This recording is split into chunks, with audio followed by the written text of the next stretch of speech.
Today we're going to talk about legal descriptions. So let me get my screensaver going here. Good. Can you both see that? Yeah. Perfect. Yes. Perfect. So legal descriptions. Both of you have been through Unit 4 already, but this is a pretty complicated kind of unit. And Alyssa, I'm going to send you, when you got signed up for PSI, did you get a study guide that showed you what sections have more questions on the test? I didn't get on there last night after we talked. I ended up going to sleep and I was running errands today. So I'm going to try as soon as I get off here with you. I might even try while I'm on here. Okay. to I'll try to email figure that to you. out. I'll email that to you. And I don't know if Miss Andrea is still on with us or not, but we're going to go ahead and get started. So I'm here. Unit number 4, legal descriptions.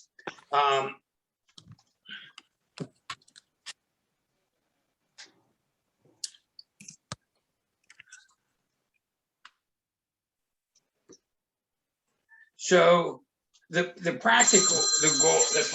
practical goal is, hold on one second, girls, one more second. Oh my God.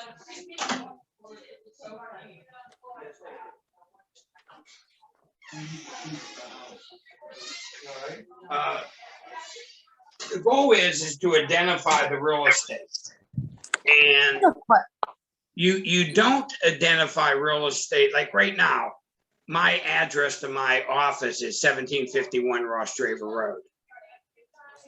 Okay, but that's not that's not a way that you could identify real estate for transferring it or conveying it. So typically a deed has a legal description in it, and that legal description is how you identify a property. So our sales agreements, we have it, like this is an example of what would be in a sales agreement. It could be a piece of property located in Ross Draver Township, County of Westmoreland, and then they use a lot, block, and deed book volume to identify that property.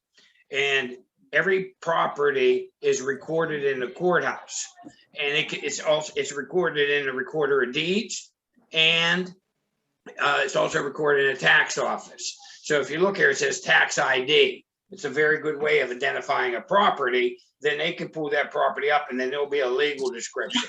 So if you just put an address, it won't work. For example, let's say that you had a high-rise building or a duplex. Just using a physical mailing address does not properly identify a property to be able to be conveyed. So a legal description on a parcel defines the exact location, and that description has to be legally sufficient that if a competent surveyor can locate that parcel given that description. Location means the surveyor can define the exact boundaries of that property. And to identify, the identity of land is expressed by a legal description. So this is a pretty important chapter. There's 3 methods. You need to know these for the test. 3 methods to describing land. What are they, guys? Yell them out if you know one. And I have them on the screen so you can cheat. Meets and bounds. Okay. What's Lot, another one? Lot and block. Lot and block. And what's the third one? The rectangular survey system. Rectangular, or sometimes it's called government survey system. So let's see if we can get into these 3 different types. Okay. So in Pennsylvania, the legal descriptions that are used are meets and bounds, And it's the oldest method of legal description. Now, meets and bounds, I don't know, there was those couple surveyors, I can't even remember their name, that went out into the going west, and they was measuring and recording, and they would do that, the land, through meets and bounds. So meets and bounds is basically length. So it could be 1 foot, 2 foot, 3 foot, and bounds, which would be a degree. It could be 10 degrees north, 5 degrees south. And by using the meets and bounds, that's the oldest method. That's typically found in Pennsylvania. Lawton block is commonly used for a subdivision. Okay, so a lot of times a subdivision will refer to a property through the Lawton block. And that way, the person's deed doesn't have the meets and bounds, because some deeds have the meets and bounds in them, right in the deed. So I closed on a transaction today, and the deed had the meets and bounds. And that's how the surveyor knows exactly where that property's at. If you're in a planned community that has been subdivided, like a Ryan plan or a Miranda plan, a lot of times they will, those properties will be identified by a lot and block. And they would say lot number 24 in the Tom Simon plan of lots. And then the surveyor would go to the courthouse, pull out the Tom Simon plan of lots, and the meets and bounds for all those lots would be on there. But on that person's particular deed, it would just talk about the lot number and what plan of lots. So those two are very familiar in Pennsylvania. We're one of the only real estate companies that require, believe it or not, the buyer and the seller to look at the deed and to make sure the legal description is right at closing. Because you'd be surprised how many times there's a mistake made. So the meets and bounds is a system to locate distance and a compass direction to describe the boundaries. The description states that a designated place called a point of beginning, and that would be the start. And then it proceeds around the property. Meets equals distance, bounds equals direction. The description must enclose the entire area. So if you start at the point of beginning, that legal description may say north 100 feet, south 50 feet. No, it would say north 100 feet, east 50 feet, south 100 feet, west 50 feet to the point of beginning. So it has to complete that loop and end up right where it started. Okay, it has to end up right where it started. So it must completely enclose the area. If it does not completely enclose the area, there's a problem with that legal description.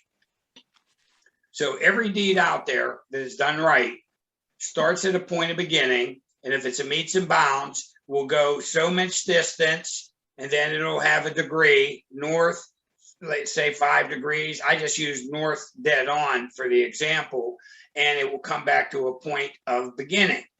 Now, the term monument describes any point in a survey boundary that are noted on a survey.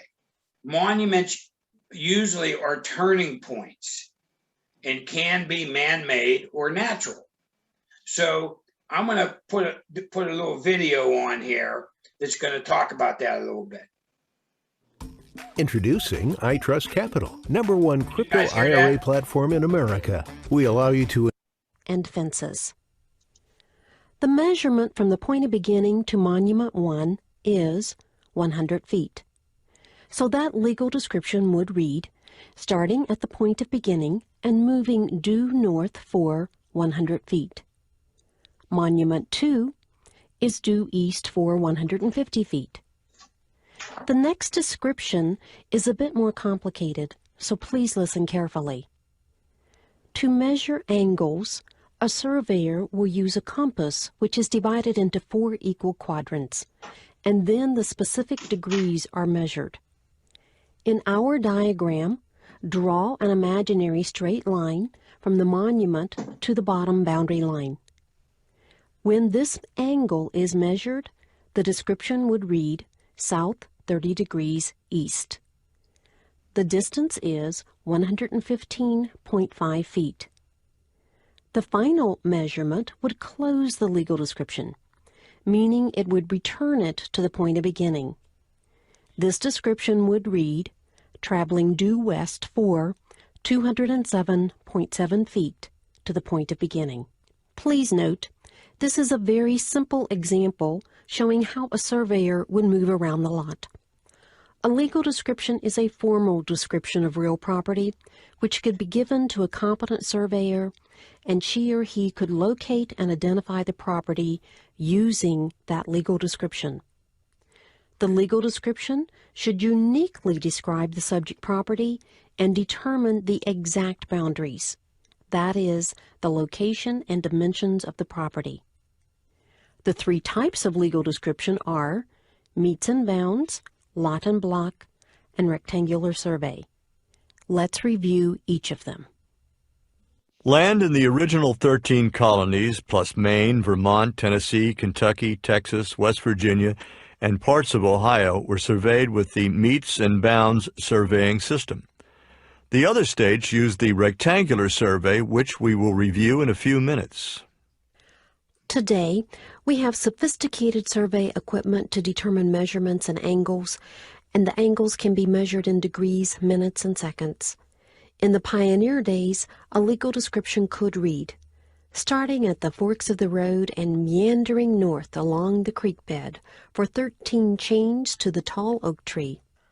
Follow the fence line east for 20 chains to the big boulder, then south for 13 chains to the walnut tree, then west along the road for approximately 20 chains to the point of beginning, and it contains 26 acres, more or less.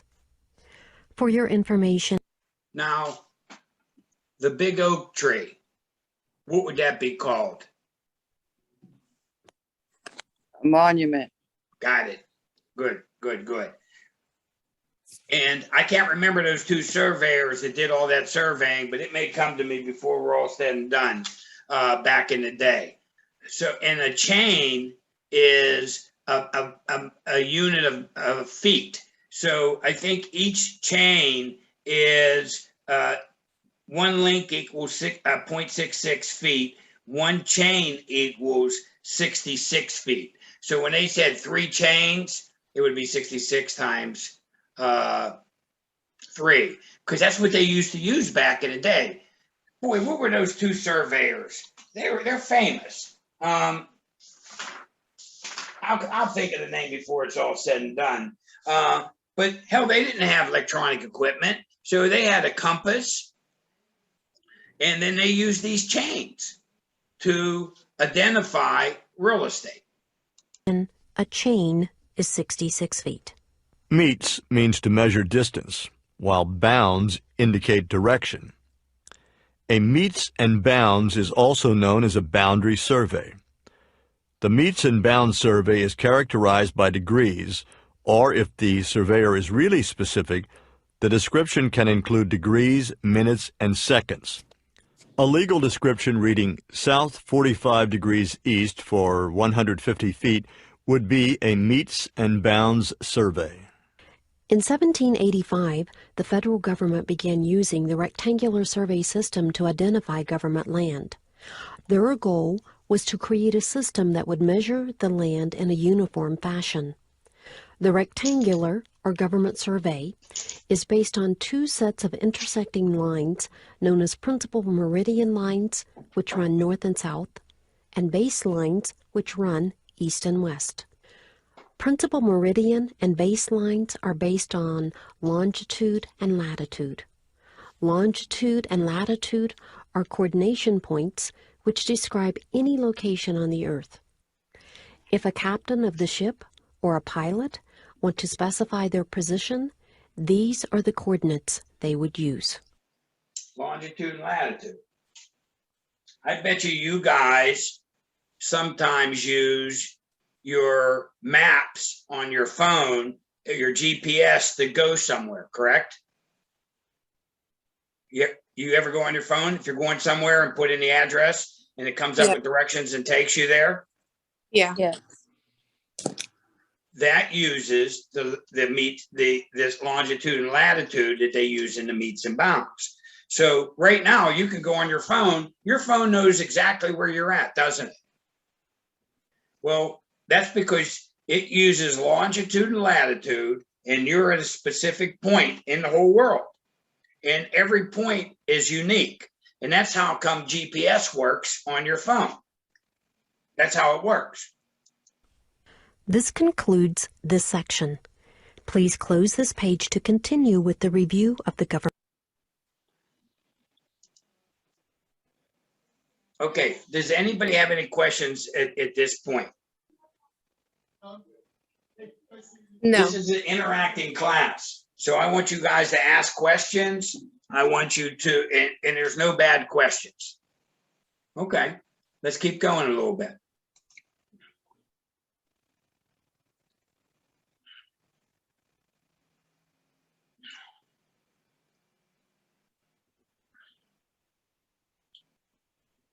Give me 1 second.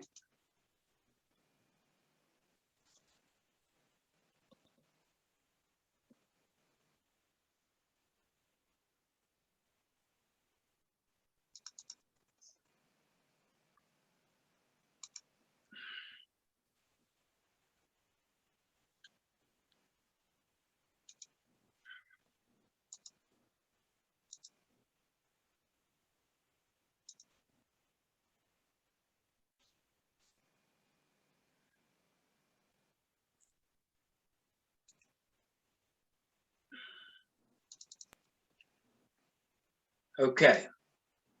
So let's talk about frontage. Can anybody explain to me what frontage is?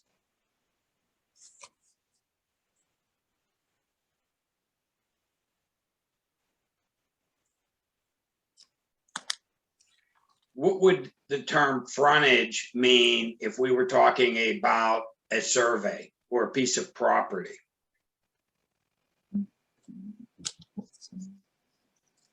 Are you with us, Joanne? The frontage would be the property that is bordering a road. That would be your frontage. So if you're talking about a piece of real estate, somebody may ask you, how many feet frontage goes with that property? And if the property is 100 feet wide by 100 feet deep, a square, you would say it's 100 feet. Because that 100 foot is what is along the road. Does that make sense, guys? Yes. Perfect. So let's talk about the Lawton block system a little bit. Any questions on the meets and bounds? Lewis and Clark, that's who the surveyors were. You remember, you ever hear about Lewis and Clark, the surveyors that went out and they surveyed all that property they showed you on the map on the East Coast. Boy, just think about that job, huh? Hot days out there working like that, no air conditioning, no RV, a tent, a chain, and a compass, and go. So let's talk about the Lawton block system. It's referred in a Plat Map. Does anybody know what a Plat Map is?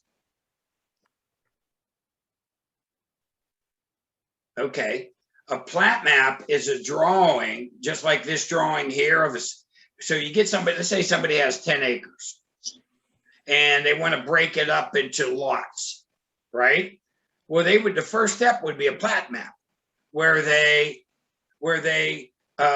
survey all the lots off, and then they have a map showing all the lots, just like this map right here.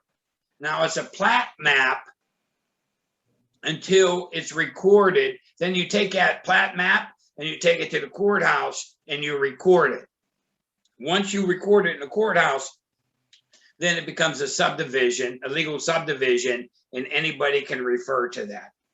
So a plat map is just basically where somebody took a piece of property and they subdivided it up. They made a map. That's a plat map. Once they take that plat map to the courthouse and record it, then it becomes a recorded subdivision. So Lawton block or recorded plat, okay? This system is used to as a subdivision plat map and filed with the county recorder of deeds. So, Alyssa, what county do you live in? Fayette. Do you own your home? Yes. Okay, if I went to Fayette County, since you live in Fayette, your deed is recorded in Fayette County Courthouse. So if I went to Fayette County Courthouse Recorder of Deeds, I could find your deed. And when you have a subdivision, let's say you owned 20 acres and you wanted to subdivide it up into 21-acre lots. You would do a plat map, subdividing it all up, and then you would take that plat map to the county you live in and you would record it. So if required, a surveyor's plat by a licensed surveyor or land engineering. We usually don't require a survey when you convey property. I usually highly recommend you get one, but it's not required to sell a piece of property. But the plat identifies properties that may later be re-subdivided. It always refers to a prior meets and bounds description. And a plat specifies a smaller parcel that can be subdivided and sold. In Pennsylvania, the municipality, so you live in Fayette County. Let's say you lived in Perryopolis Borough. Where do you live at? A county or a borough or a township or a borough? There's like 3 different ones down here. I think we're the township, but I could be lying. Township, what is that, Tyrone Township? No, it's oh God, I don't even know. I'm not from Connellsville. I'm from Scottdale, so I know those. Well, give me one in Scottdale. How about the Scottdale has what? East Huntington Township? Yeah, they have Scottdale Borough. Okay, so let's say that you had a subdivision. You own 20 acres in Scottdale Borough. The Scottdale Borough would have to approve that subdivision before you took it to the county to get their approval. Yes. Okay, so you always go, when you're going to subdivide a piece of property, you always have to go to the local municipality's planning code and get their permission before you go to the county. You got to go to them for everything. Right. So here's a good example of somebody that owned a piece of property. And this is a plat map. They made a plat map, a surveyor did this, and they broke it up into 8 different lots. They would, if this was in Scottdale Borough, they would take this to Scottdale Borough and get their blessing. Then once Scottdale Borough gave it the blessing, then they would take it, Scottdale's in Westmoreland County, to Westmoreland County Courthouse and get their blessing, and that's where it would get recorded. And then these lots, let's say this lot right here is lot number 1, and let's say this was, I can't see the plan of lots of this, so I'll just make it the Simon plan. If you, on the deed may say lot number 1 in the Simon plan of lots recorded in Westmoreland County, any surveyor can go to the county and look up the Simon plan of lots. They can see lot number 1, they'll see this plat, and they'll get the meets and bounds at that point. See how the plat has the meets and bounds on it for each lot? Yes. Okay. Is it starting to make a little bit of sense? Yes, once you break it all down. Is it confusing as hell? No, I can understand it more when you explain it than me trying to read this book and picture it. Well, that's why I got you. That's why I thank you all for jumping on today. Because I feel like I love this stuff. I love teaching, and we're a teaching office. And most of the agents that are here are people just like you guys, brand new. We help them get a license. Then once you get licensed, then we teach you how to make money. So I enjoy doing this. Thank you for coming on. So the rectangular survey or government survey system is not used in Pennsylvania, but it is based on two sets of intersecting lines. The principal mediums, that's north and south. I would know that for the test. And the baselines, which are east and west. I would know that. So take a second and write that down. Oh, wait, what did, never mind. Based on sets of two lines. Last minute, I didn't know he was signed up. He'll get invited to the other ones. So what's the principal mediums? Which way do they run? North and south. Oh, sorry. Okay. You're How about fine. the baseline? Which way is the baseline run? East and west. East and west. Okay. And then they're further divided into townships and sections. Now, are you going to have a lot of questions on the test on the government system? No, but you may have one or two. Okay. So each section is a 1 mile square containing 640 acres.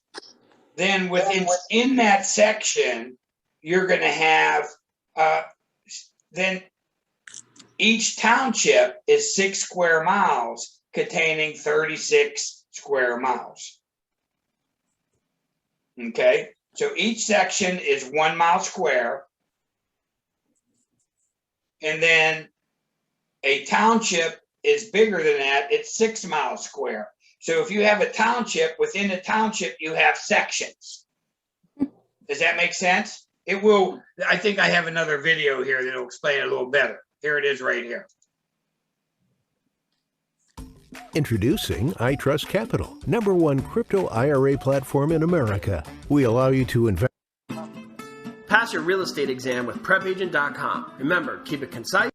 Okay, prepagent.com. Good place to go. You can go to prepagent.com and you can get videos and information. You can go to YouTube and you can go to Prep Agent. And they have a lot of good YouTube videos. See, everybody, I'm going to minimize this for a second. Everybody learns differently. And I don't know the age of any of you guys, but I'm an older dog. So for me, I need to not only see something, but I need to hear it. Some people could just see it and read and they comprehend it. Some people have to see it to comprehend, and some people have to write it. I have to do all three. So I learn best if I'm writing notes down and making notes, because I'm not like a college person. Does that make sense? Like I went to Penn State 6 months, they threw me out because I was drinking too much. I was partying. And then I went and worked in the mill 15 years. Then I got involved in real estate. Well, when it came to taking real estate classes, I was really interested in that. So I really spent a lot of time diving into it. So let's see if we can get, let me see if I can pull that video back up. There it is. And keep it simple. When you tell somebody where a property is, you typically give them an address. But what if there is no address? What if there are no streets? The government survey system is a federal land survey system that has been applied to most of the land added to the United States since the system was adopted in 1785. A little while ago. There was no Google Maps back then. Here's how it works. It starts by identifying reference lines. an east-west line called the baseline, and a north-south line called the principal meridian. Lines are then drawn about every 6 miles parallel to the meridian and the baseline. The east-west lines are referred to as township lines, and the north-south lines are range lines. By nature of the lines being drawn 6 miles on each side, you now have 36 square miles, which makes up the townships. So a township is identified by specifying how many townships it is north or south of the baseline and how many range it is east or west of that principal meridian. For example, a legal description might describe a township as Township 4 North, Range 5 West. But even if you identify that little area, 36 square miles is still a pretty large area. Thus, next comes the sections. A township is divided into 36 sections. Remember, a township is 36 square miles. There are 36 sections, so that means each section is 1 square mile. Each square mile section is numbered consecutively. However, you got to realize it is numbered starting with section 1 in the northeast corner of the township, and then it goes back and forth, kind of swerving like a snake, ending with section 36 at the southeast corner of the township. So the legal description can identify the relevant square mile section simply by the section's number within the identified township. So for example, now we can narrow it down by looking at section 9 here in this township. Now we will use fractional descriptions. For example, we will say the northwest quarter of section 9, the southwest half of the northwest corner of section 9, and you'll keep on going until you identify that exact spot of land. Putting these elements of description together, a simple legal description using the government survey system might go like this.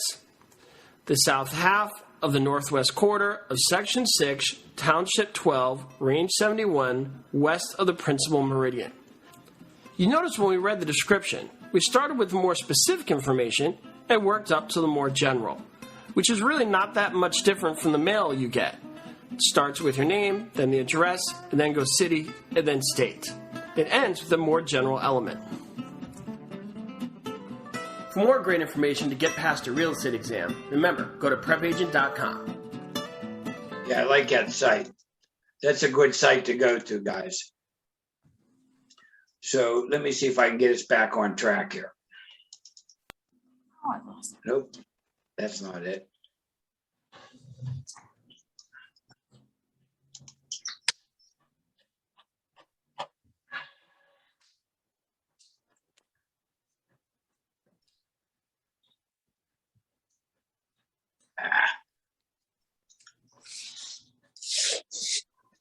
Hey, Miss Andrea, how do I make this little share thing pop down on the bottom? Hold on, let me come in because I can't see it. Because I need to get right. There it is. I got it. How do I make that go down? What? This share thing here. How do I move Can you that? drag it? If I click on something, it. Click over here. Just drag it. There you go. Thank you. Perfect. Is Olivia in the office today? She's not in today. She's not in today. I was gonna tell her hi. I'll tell her you said hello. Okay, so yeah, she was supposed to be in, but something came up, she couldn't come in.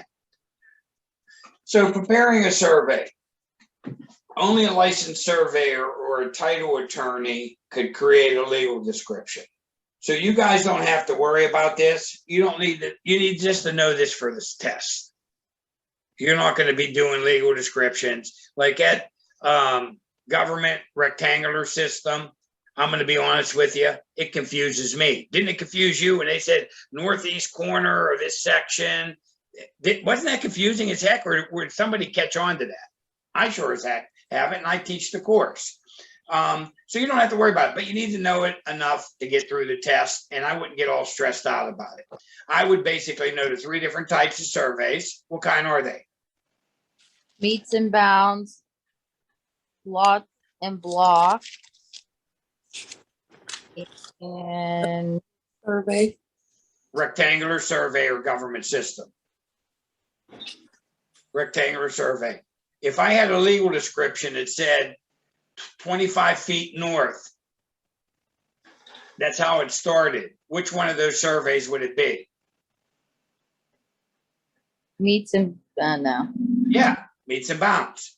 Remember, meets is distance, bounds is direction. If I had a survey that said lot number 25, Lot and block. lot and block. And if I had a survey that said northeast corner of section 25, what would that be? Rectangular survey. You know that much, you'll be okay.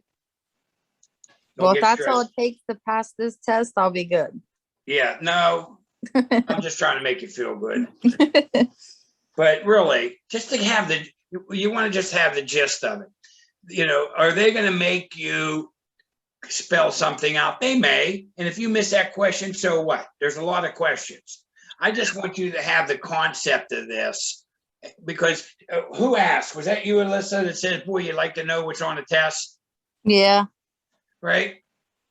So there's a lot. So don't get stressed out over it, as long as you have the concept of it. So a spot survey. Does anybody know what a spot survey is?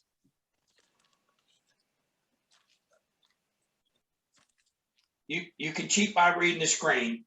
If you're on a computer, if you're on a phone, you're not gonna be able to see it probably. It just says this page has expired. Please close the window to launch it again. Yeah, that's what mine says too. Yeah. What's it say? Tom, you have a blue screen up. Okay. That's why we got Andrea. Andrea, introduce yourself. Everybody, see, here's Andrea right here. She's our director of marketing here and kind of our IT guy. Can everybody see now? Yes. Okay, so let me try sharing it again. Can you guys see that? Yes. Perfect, thanks. So what's a spot survey? Shows location and size of improvements to land. Yes. Give me an example of an improvement to land. A back deck. No, No, well, that'd be a house. that's an improvement to a house. An improvement to land would be the whole house. The whole house. Right? Because if you have land goes where? Down to the center of the earth. Right? Yeah. Land goes to the center of the earth. Down to the center of the earth is land. And everything on the surface, and then all the way up to the universe. And then give me an example. You have land, real estate, and real property. What would an example of real estate be?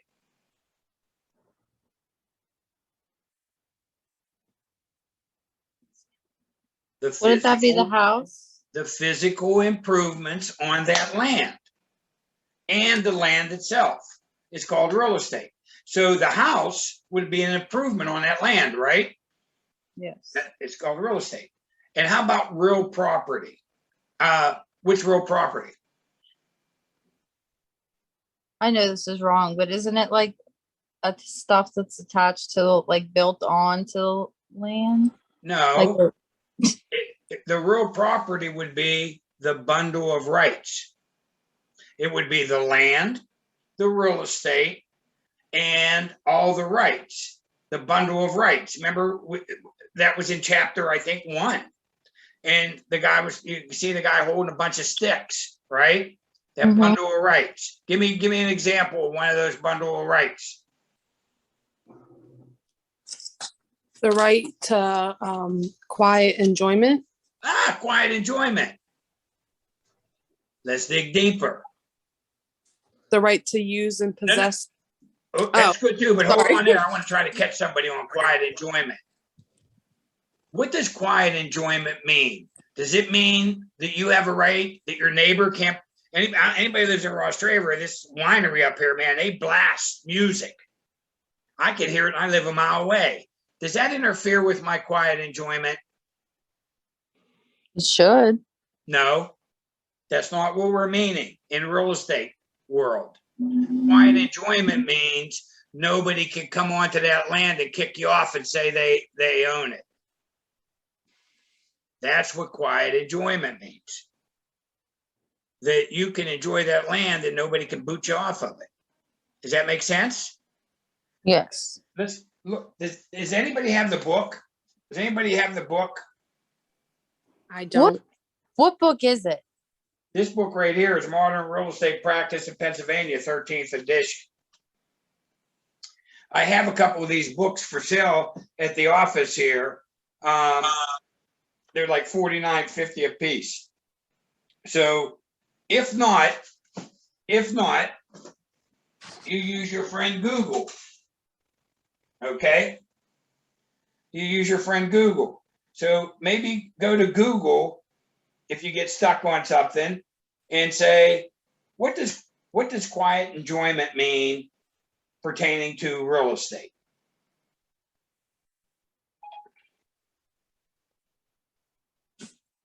Okay, here it is. So use your phone, use Google as your friend. It's a covenant of quiet enjoyment, ensures an owner or tenant against the disturbance of his or her rights to possess and use the property. Everybody Google, what does quiet enjoyment mean in real estate? Because remember, I'm the kind of guy, I got to see it, hear it, and write it. Is that what you're coming up with on your phone? Yes. You'll get that question right on the test. I promise you. Quiet enjoyment. So the quiet enjoyment means that nobody's going to disturb your right as a property owner or a tenant. A tenant can have the right of quiet enjoyment to use that property. Because on a test, it may say, which one of these best explain quiet enjoyment? It may have your neighbor has a rock band that plays till 1 o'clock in the morning. That's the wrong answer. It may have a question. Somebody comes and tells you you can't live there. That would be it, because you have a right. It's a covenant of quiet enjoyment, ensures an owner or tenant against a disturbance of his or her right to possess or use the property. Okay, give me another right in the bundle of rights.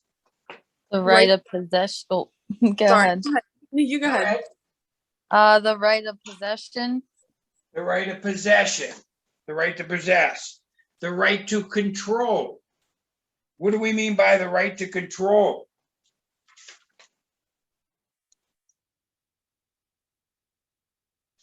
They can decide like if they want to share or give some like sticks in their bundle away. Yeah, it's the right to control the property within the framework of the law. So you can control what goes on that property within the frameworks of the law. Now, you can't put, if it's in a residential section, you can't put a gas station because the law may state you can't do that because of what? Zoning ordinances. Zoning. Yes, the right of enjoyment. What does that mean?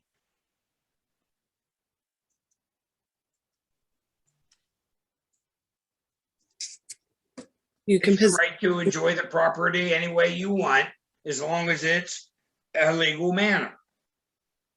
The right of exclusion. What do we mean by that?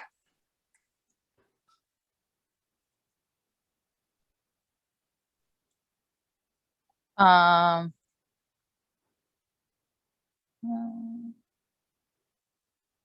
means that you can keep others from entering or using the property. And the right of disposition, the right to sell it. So I would definitely write down land, look it up. Real property, look it up. I like to go in this order: land, real estate, and real property. So land is just the land. Real estate is the land plus permanent human-made additions, the house. Would the fence be considered real estate? No. Nope, yet. Isn't it an improvement to the land? Yes. Okay. How about a mailbox?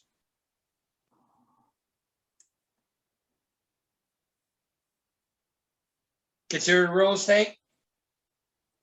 I mean, it comes with the house and the land. Well, not that it comes, Alyssa, with the house and the land. Didn't somebody put that mailbox on that land? Yes, Didn't they permanently attach it? yes, Once they did that, it became real estate. Get it? yes. And then real property is real estate plus your bundle of rights. You need to know those three pretty good. So I would look those up, go on to YouTube, go on to Prep Agent, and watch a couple videos on that so that you can really grasp that. Land is just raw land, no improvements. Real estate are man-made improvements put on that land. And then real property is the real estate plus the bundle of rights. Now, I got off of chapter 4, but isn't this nice to go back and get caught up and touch base on the important stuff? And I know this is completely off topic, kind of. Okay, so how we were just doing like the rights, like the enjoyment, whatever. Yeah. Okay, so I had a question on one of my tests on my finals on the computer. And it Okay. was like, okay, I'll use my name. Alyssa was running off of Tammy, and Alyssa got a dog, and now Tammy's throwing a fit pretty much. Okay. But it didn't say anything in the lease that said no dog. So can you take that to court? Can Tammy kick me out because I got a dog and she said no without it being in a lease? I don't know. I'd have to have the question in front of me to answer that. That would not be considered quiet enjoyment. All right. That would not be considered quiet enjoyment. So that would refer to the lease. So I don't know. I'd have to see the question. If you can screenshot that question and send it to me, I'll take a look at it and go over it in a little bit more detail. I just want to know if it's not in the lease, maybe this is better. If it's not in a lease, it should be okay, right? Or no? Doesn't have anything to do with the real estate exam. Okay, You're good. not going to have a question that says if it's not in a lease, it should be okay. So don't worry about it. Okay. Alyssa, don't worry about it. If you don't have to get into that part of it. So so it's not part of what, so I'm trying to roll you in a little bit, trying to keep you focused. Now, if you have a question that you're thrown on, try Googling it. You could always reach out to me. Okay. But I need to see the question and the answers. Okay. Because I'm not good enough if you just throw a question at me. Sometimes I am, to tell you the right answer because it's tricky. But I would think where you can get caught up with quiet enjoyment, Alyssa, is they may say, oh, you have a lease. The lease doesn't say anything about having a dog. Your roommate comes in and gets a dog. Does that interfere on your quiet enjoyment? No, that's not what quiet enjoyment is about. Quiet enjoyment's about, you got a lease, you're renting a house, and somebody comes over and says, Alyssa, you got to move. This is my house. Right.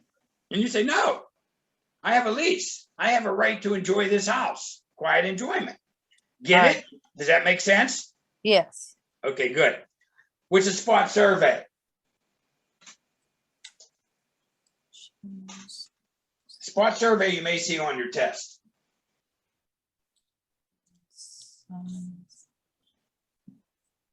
All the surveys we talked about before, Google it. Yeah, I mean, right now you can cheat.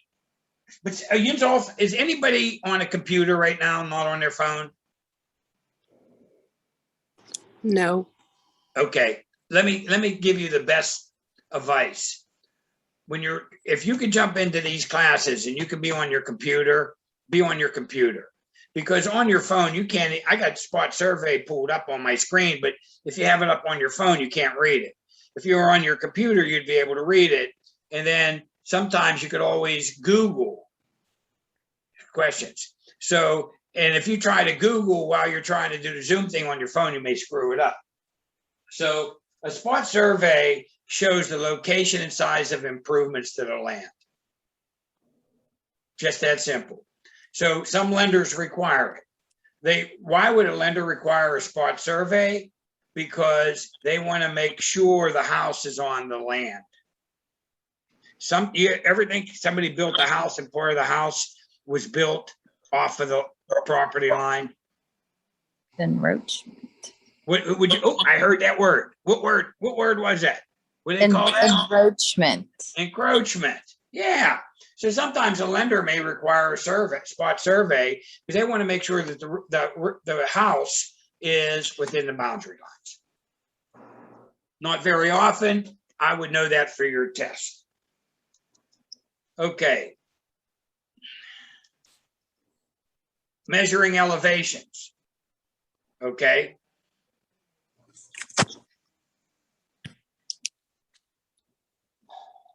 Subdivided air. Everybody look up right now. You looking up? Yep. That air above you could be subdivided off into squares, rectangles, or whatever, and make what they call air lots. A condominium is a good example. A condominium plat must show the elevation of the floor. Elevation means height. Because if you're selling a condo on a 10th floor, just a regular meets and bounds or land or government survey or lot and block wouldn't tell you the legal description of that 10th floor condo, right? So they measure from the ground up, and they call those air lots. So anytime you look at a condominium that's more than one story, let's say a 10-story, all those units could have a legal description, and it would be called an air lot. Okay? Datum and benchmarks. You need to know these two. Datum is a point or surface from which elevations are measured. Anyone's ever been down Point Park in Pittsburgh, right to Point? Yes. Okay, if you go right to the tippy tip of the point, there's a datum there. And all a datum is a mark in the ground. And that datum tells you what elevation that point is right there from sea level. Okay? So next time you go to Point Park, you walk down the tippy tip, you look down there, you're going to see this round thing, and it's going to be marked. And you look over to your significant other and you say, that's a datum. Okay. And most USGS or US government surveys, it's called, the mean sea level is at New York Harbor. So New York Harbor sea level would be 0. And then it goes up from there, up in the sky. Chicago's low water mark of Lake Michigan. They're not all the same because the earth is rounded. And this is used to establish the heights of structures or the grades of streets. And large cities establish their own local data. Now, a benchmark is a permanent referred point. So when you go down to the point and you look at that, that's a benchmark that will show the datum on it. They call that a benchmark. And local benchmarks simplify surveying. So let me see if I can drag this thing up out of here. Since I'm learning to drag it. There you go. If I could drag it over here on the side. So let me see if I can click on this picture. Oh, can't. And I'm having trouble with my computer. Whoop. So I was going to show you a picture on West Newton Bridge. There's a benchmark, and that benchmark says what elevation that particular mark is at. Land units and measurements. We're almost done, guys. Hang in there. How many square feet in an acre? 43,560. Yes. Yes. Know that for the test. If you don't know anything else, know that. I would know how many square feet are in a square yard. Anybody want to guess at that? 9 square feet. Yeah. If you know those two, you'll be okay. You'll be okay. How are you going to remember 43,560? I don't know. It just stuck in my head. Okay, good. Anybody know where the new highway is? It goes through the Mon Valley called Route 43. Runs from Uniontown to Pleasant Hills. Yes. Been on that toll road? Yeah. So that's Route 43, right? Mm-hmm. Imagine if you was on that toll road. Anybody ever see these Hanamobiles we drive around in Yeah. with the Hana logos on? Imagine if you were on Route 43 and you seen 5 Hanamobiles. Each one of you got 5 fingers, right? Yes. You seen 5 Hanamobiles coming by, and each one of them were going 60 miles an hour. I don't know, just a little story to help you remember how many square feet in a mile. 43,560. Any Wow. questions? Okay. I'm sorry, man. I wish I could have you guys for 8 hours a day for 11 days, because that's what it takes to get through